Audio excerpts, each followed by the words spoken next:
So on September 25th, we have the new moon in Virgo. New moon is when the sun and moon come together in the same portion of space viewed from the earth. So in this video, I'm going to talk about the new moon in Virgo, the Nakshatra of Uttara Phalguni, the Divine Mother Festival, and also stay to the end because I have a special deal also for you. Please like, share, and subscribe, and ring the bell on YouTube to get notified of new videos and live streams.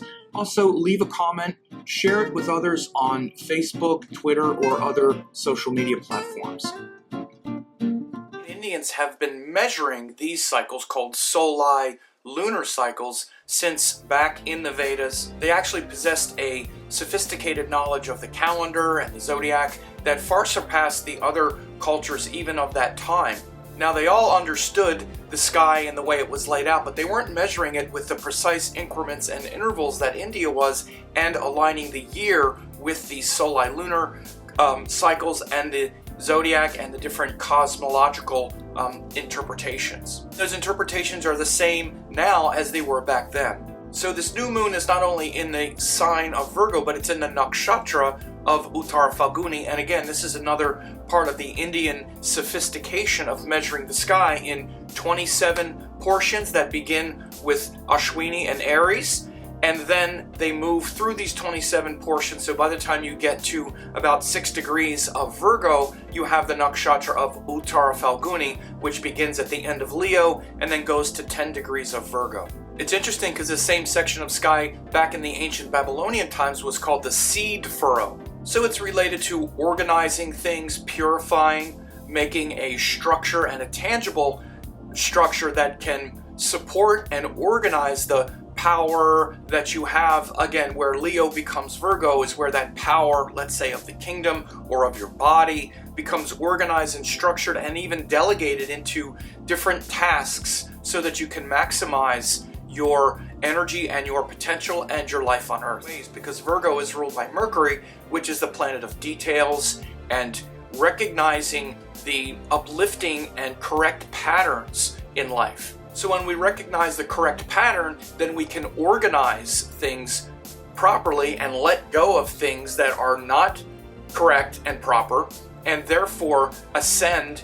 And all of these details, rather than overwhelming us and getting confused by them, they form a structure almost like a ladder where we take one step after the next, and then before you know it, you've organized things into a structure that allows you to ascend beyond just the confusion of the world and of your emotions and of your life. So the symbol of Virgo is also very important because the word in Sanskrit is Kanya, which means a young girl. And this young girl is symbolic of the Divine Mother energy and the innocence and purity and also power that you find in young girls. It's said that the Divine Mother is the most alive in a young girl. That's why in India they do what's called a Kanyakumari Puja, where they worship the Divine Mother in the form of a young girl. And in fact, this is relevant for this time now because this new moon that we have here in Virgo is also the beginning of what's called Navratri, or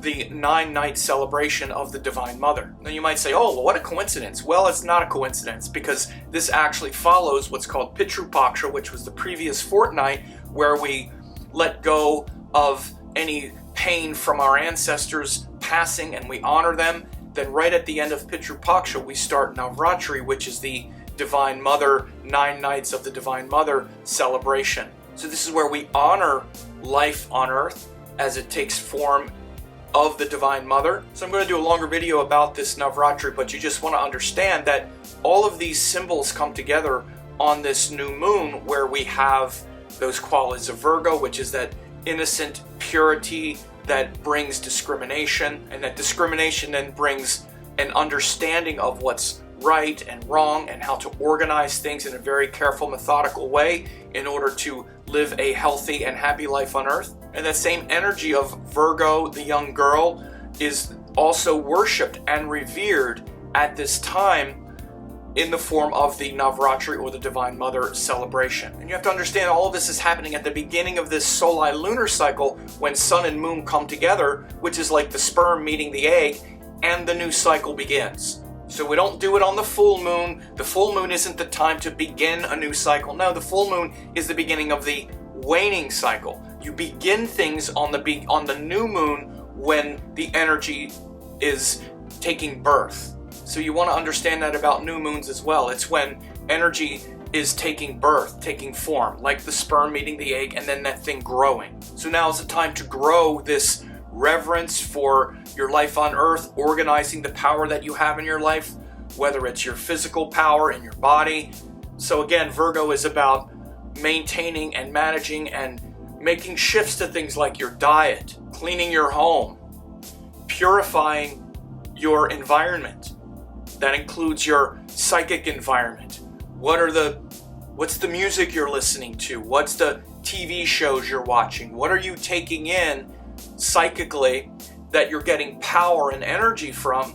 And how is that really giving you energy, or is it depleting it? We live in a world now where there's so much consumption and so much, again, watching things. We're addicted to our phones, we're addicted to information and data, and most of it is not uplifting. It's not really re-energizing us, it's depleting us. So this new moon in Virgo is a great time for you to bring the energy back in. Virgo is a feminine, reflective earth sign where you reflect, you slow down, and you connect with the heart, and you evaluate and make adjustments to the things that you're not doing as well as you could that are actually depleting your energy, not replenishing it. So the ruler of Virgo, Mercury, is also retrograde at this time, which supports that internalization and that reflection and that precision, where we listen more than we talk, where we reflect and surrender and relax all of our preconceptions and then reconnect with that which is more heart-centered. In the Nakshatra of Uttara Phalguni, this section is actually most related to things like making agreements. It's actually called the marriage star, where you take the passion and excitement of Leo and the dating of Purva Phalguni, the previous nakshatra, but then you make it official. You form a contract and you get married in the Uttara Phalguni section, but it's not just a marriage, it's a agreement or a contract between two, let's say, consenting adults or two parties that want to form an alliance.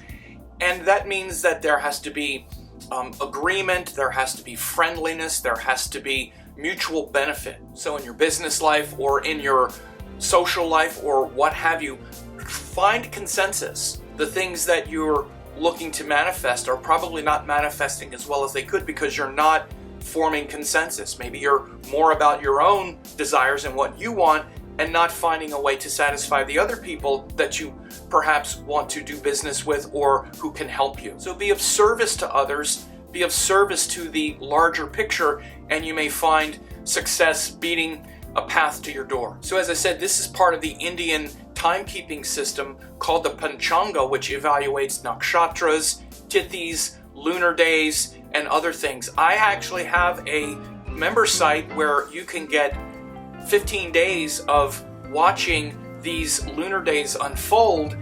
You could try it out for only 50 cents for a trial, and then you can get daily forecasts throughout the month. There's also a bunch of bonus courses that you also get, but staying in touch with the daily astrological weather is probably the best way to learn astrology and to also stay in harmony and in alliance with this cosmic energy that is happening whether you know it or not.